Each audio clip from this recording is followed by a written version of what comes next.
fumbling a bit because of the gravity of the issue.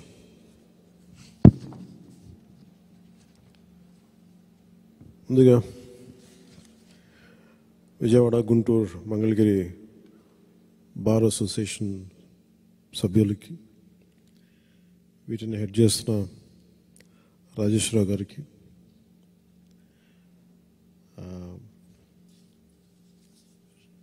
Krishnamurthy గారికి, సురేష్ గారికి, మా legal wing chairman Pratap గారికి,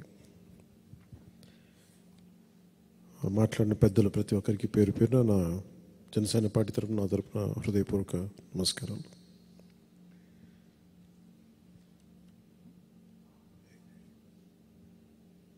మీ అందరి నుంచి నేను అర్థం చేసుకుంది, ఇది ముందుగా నేను మొన్న కాకినాడ వెళ్ళినప్పుడు ఇంతకుముందు విన్నాను, 2-3 సందర్భాలు విన్నాను. నాకున్న అనేక సమస్యల్లో ఈ ఇందాక మీరు చెప్పినట్టుగా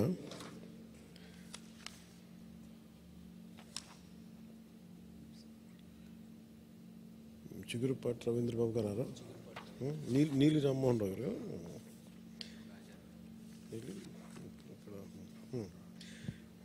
ఇందాక నీలి రామ్మోహన్ రావు గారు చెప్పిన దాంట్లో బేసిక్ వైసీపీ వచ్చిన తర్వాత, అంటే నేను విన్నది మొట్టమొదటి నుంచి, ఈ ప్రభుత్వం వచ్చినప్పటి నుంచి పట్టా పుస్తకాల్లో నా తల్లిదండ్రులు నా వారసత్వంగా వచ్చిన పుస్తకం మీద, పట్టా పుస్తకం మీద ఈ ముఖ్యమంత్రి ఫోటో ఏంటి, జగన్ ఫోటో ఏంటి అని చిరాకు చాలామందిలో ఉంది. అలాగే నా పొలంలో నాకు సంక్రమించిన, నేను కొన్న కష్టార్జితంతోటో లేదంటే నాకు వారసత్వంగా సంక్రమించిన నా భూమిలో ఇతని రాయండి, ఇతని ముఖ చిత్రంతో ఈ రాయండి, హద్దులు రాయండి. వీటన్నిటి వెనకాల బేసిక్గా నేను ఇచ్చేవాడిని, మీరు తీసుకునేవాళ్ళు, మీరందరూ నా కింద లోబడి ఉండాలి. ఇది ఒక ప్రజాస్వామ్యబద్ధంగా, దీనికి ఒక భారతదేశ రాజ్యాంగం ఉంది, దీనికి అనుగుణంగా లోబడి పరిపాలించాలి అన్న ఆలోచన ఉంటే మటుకు ఇలాంటి పనులు చేయరు. భారతదేశం, ఇందాక మీ నీతి ఆయోగ్ చెప్పినట్టుగా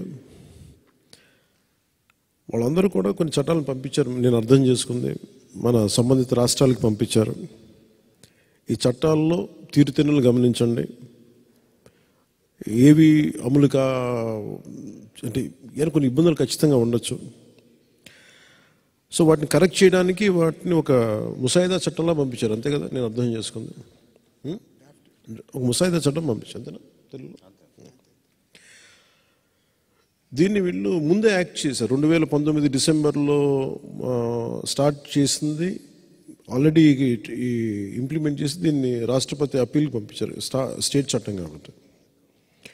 సో ఇందులో ఏమేమి రాబోతున్నాయి ముందుగానే ఆచరణలో పెట్టేశారు. దాంట్లో రాళ్ళు పాతడం కానీ, లేదంటే పట్టా పుస్తకాల్లో ముఖం వేసుకోవడం కానీ, అంటే సంపూర్ణంగా అంటే నేను అర్థం చేసుకుంది ఒక్క మాటలో చెప్పాలంటే, 1 సెంటు భూమి ఉన్న, 1/2 సెంటు ఉన్న భూమి సొంతదారుడి నుంచి ఎంత పెద్దవాళ్ళైనా సరే మొత్తం భూ హక్కులు ఎవరైతే పరిపాలిస్తారో వాళ్ళ గుప్పిట్లో ఉంటాయి.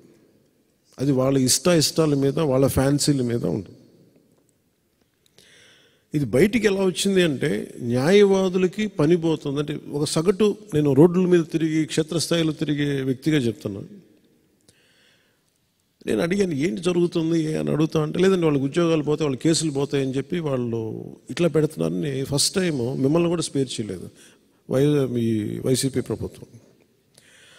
భవన నిర్మాణ కార్మికులు రోడ్ల మీదకు వచ్చిన రోజు నుంచి ఈ రోజు దాకా కొత్తగా మీరు ఈ యాజిటేషన్లోకి, కోర్టు రూముల్లో రాజ్యాంగాన్ని కాపాడాల్సిన మీరు కూడా ఈ రోజున ఈ ఉద్యమ బాటలోకి రావాల్సి వచ్చింది. ఇది ఖచ్చితంగా జనసేనకి, ముఖ్యంగా నాకు, ఈ పార్టీ ఏర్పాటుకు కూడా legal luminary, legal genius Nani Palkhivala గారి స్ఫూర్తి నాకు. అని ఈరోజు ఆయనకి నేను చెప్పుకుంటే ఒక ఏకలవ్య శిష్యుడు నేను ఆయనకి. ఆయన లేకపోయినా మన మధ్యలో నేను ఆయన్ని సంపూర్ణంగా స్ఫూర్తి తీసుకున్నాను. ముఖ్యంగా కేశవానంద, మీరు చెప్తున్నప్పుడు ఇందాక రామ్మోహన్ రావు గారు మాట్లాడుతుందని, అలాగే ఈ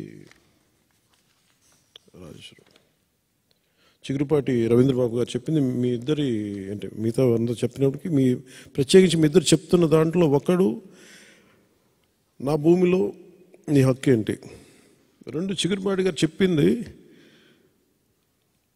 ఇట్ ఈస్ యాంటీ కాన్స్టిట్యూషనల్. ఇది సో నేను అర్థం చేసుకుంది కూడా మీకు దగ్గర ఇటు కేశవానంద భారతి గారి ఒక చిన్నపాటి ఆస్తి తగాద, ఒక మఠం తాలూకు ఆస్తి ప్రాథమిక హక్కుల ఉల్లంఘనగా ఎలా సుప్రీంకోర్టు దాకా వెళ్ళిందో, ఇది కూడా మీరు ఉమామహేశ్వర గారు, మీరు మీ పేరు కోటేశ్వర గారు, ప్రాథమిక హక్కుల ఉల్లంఘనకి వెళ్ళిపోతుంది. ఏది తీసుకున్నా కానీ ప్రాథమిక హక్కులు, రాజ్యాంగం కల్పించిన ప్రాథమిక హక్కుల ఉల్లంఘనకి దారితీస్తూ ఉంది. ఇది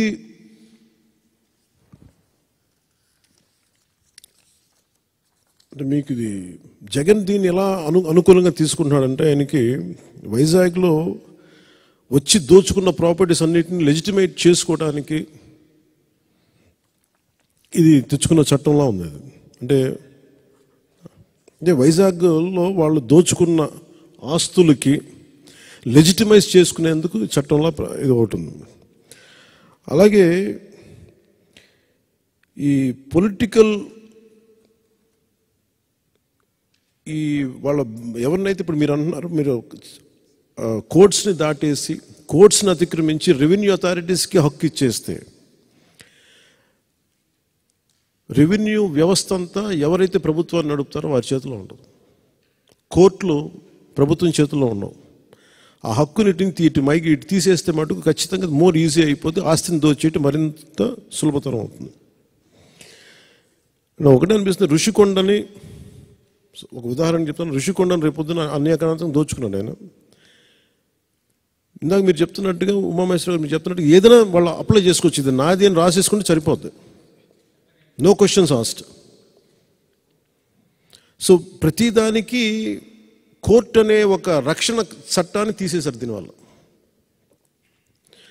దీన్ని నేను ప్రజలకి సగటు మనిషికి, సగటు ఇంట్లో వంట చేసుకునే ఒక ఆడపడుచుకు కూడా, కేవలం గృహిణికి కూడా ఇది అర్థం అయ్యేలాగా నాకు మరింత లోతుగా నేను తీసుకెళ్ళాలి. మీరు దేనికైతే పోరాటం చేస్తున్నారో, దేనికైతే ఉద్యమిస్తున్నారో, ఇది నేను సంపూర్ణంగా తీసుకెళ్ళాలి అంటే నాకు ఇంకొక 2-3 రోజులు వ్యవధి కావాలి. ఎందుకంటే ఇది నాకు దీని తాలూకు గ్రావిటీ, దీని తాలూకు సీరియస్నెస్ నాకు అర్థమవుతుంది. ఎందుకంటే ఒక డ్రెకోనియన్ లా వచ్చినప్పుడు చాలా సున్నితంగా ఉంటుంది, పెద్ద ఇష్యూగా అనిపించదు. అది అప్లై చేసే కొద్దీ దాని అప్లికేషన్లో దాని తాలూకు మీరు ముందే సెన్స్ చేస్తూ ఉన్నారు. అంటే మీరు చెప్తాను ప్రతిదీ ఈ ఆంధ్రప్రదేశ్ ల్యాండ్ టైటిలింగ్ యాక్ట్ 2022 ఇది కైండ్ ఆఫ్ డ్రెకోనియన్ లా. దాని ముందే మీరు గ్రహిస్తున్నారు, ఇంకా ప్రజల అనుభవంలోకి రాలేదు ఇంకా అది. అందుకని మీరు ఉద్యమిస్తున్నారు. దీంట్లో ఇది మరింత చేరువయ్యేలాగంటే నాకు వ్యక్తిగతంగా ఇంకొంచెం నాకు అవగాహన ఇంకా అవసరం. అంటే నాకు అర్థమైంది, కానీ దీన్ని సగటు మనిషికి ఏమాత్రం లీగల్ అవగాహన లేని వ్యక్తికి చాలా సామాన్య పరిభాషలో చెప్పేది వాళ్ళ అనుభవంలోకి వచ్చేలా కావాలంటే నాకు ఇంకో కొంచెం 2 రోజులు అధ్యయనం చేయాలి నేను దీని మీద. ఒక 2 days కనుక దీని మీద నేను కూర్చుంటే మీతోటి. సో నేను కోరుకునేది కూడా ఏంటంటే,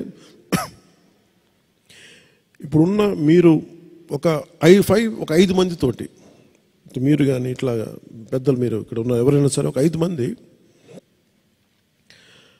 మీరు ఒక కమిటీలా కూర్చొని నాకు let me do a very detailed one-on-one understanding. దీన్ని తీసుకున్న తర్వాత మనం సంపూర్ణంగా దీన్ని అవగాహన చేసుకొని ఈరోజు ఎవరైతే రాలేదో మోర్ హ్యూజ్ మీటింగ్ పెడతాం దీని మీద. నేను ఎందుకంటే ఒక్క రోజుకి అదే అడుగుతా ఉన్నాను, ఇది విత్ ఇన్ పార్టీయా లైవ్ అంటే ఇది లైవ్ వెళ్ళిందని నాకు సరిపోవట్లేదు. దీని వెనుక ఇది ఖచ్చితంగా ఇది యాంటీ పీపుల్ యాక్ట్, ఇది యాంటీ కాన్స్టిట్యూషనల్, యాంటీ పీపుల్,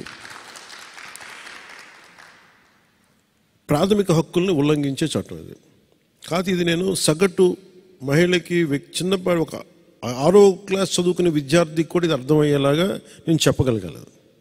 అందుకే నాకు ఒక 2 రోజులు నాకు మీరు సమయం ఇవ్వగలిగితే అంటే నేను సమయం తీసుకుంటాను కొంత. దీని మీద మీరు చెప్పిన ఈ ఇష్యూ ఇవన్నీ చదువుతాను, మీరు కొంచెం సంక్షిప్తంగా రాసిన వాటిని కొంచెం నాకు చెప్పడానికి, కొంచెం నాకు సామాన్య పరిభాషలు చెప్పడానికి నాకు కొంచెం లోతుగా దాన్ని సింపుల్ లీగల్ టర్మ్స్ని అందరికీ అర్థమయ్యేలా చెప్పడం నాకు కొంచెం సమయం కావాలి. మీరు నాకు ఈ రోజున ఒక కన్క్లూడ్ చేయండి, మళ్ళీ ఎప్పుడు కూర్చున్నాను చెప్పండి, నాకు 11 లోపు చెప్పండి మీరు ఎప్పుడైనా సరే.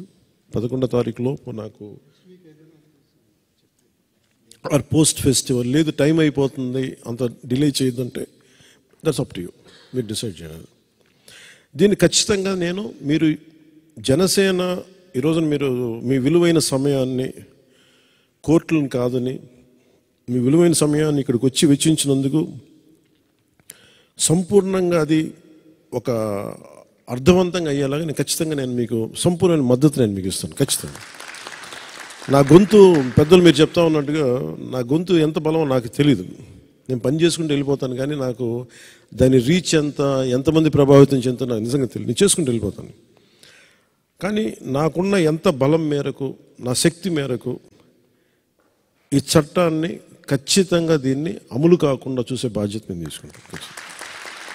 ఎందుకంటే ఇది బేసిక్గా మీది ప్రాథమిక హక్కుల ఉల్లంఘన జరుగుతుంటే ఖచ్చితంగా దీన్ని నిలువరించాల్సిన అవసరం ఒక పొలిటికల్ పార్టీకి అని కాకుండా ఈ దేశంలో ఉన్న ప్రతి ఒక్కరికి బాధ్యత గల ప్రతి ఒక్క పౌరుడికి ఉంది. మేము మీతోటి మీ భుజంతో మేము మా భుజం కూడా కలుపుతాం, దీంట్లో మేము సంపూర్ణమైన మద్దతు ఇస్తాం మీకు దీని మీద. అలాగే భవిష్యత్తు అంటే నేను today don't want talk on elections or politics, అది వేరే సభలో మాట్లాడతాను, కానీ ఇది ప్రజలకి ఎంత, ఆంధ్రప్రదేశ్కి ఎంత చెడు, సగటు వ్యక్తికి ఎంత హాని చేయబోతుందో, ఎలాంటి హక్కులు కోల్పోబోతుందో దీన్ని మరింత బలంగా వివరించడానికి నేను కొంచెం పెద్ద మీటింగ్ చేస్తాను దీనికి.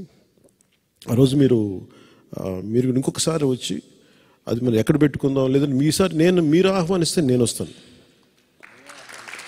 మీరు ఆహ్వానించండి. అంటే ఈరోజు మీరు నా దగ్గరికి వచ్చారు,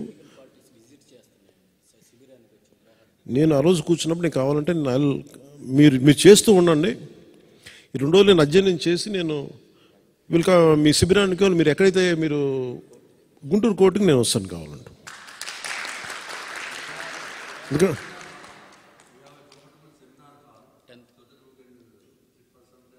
యా 100% విల్ మేక్ ఇట్. అప్పుడు మీరు మీ సహచరులు కూడా చాలామంది రావాల్సి ఉంటుంది, అందుకని మీరు ఎప్పుడు పెడదాం మీరు అనుకోండి, ఎప్పుడైనా సరే మీరు అనుకోండి, మీరు పిలండి, then we will come and 100% దీన్ని మీరు ఏ ఆశయంతో అయితే మీరు పోరాటం చేస్తారో ఆశయం నెరవేరేలాగా ఖచ్చితంగా చేస్తాం.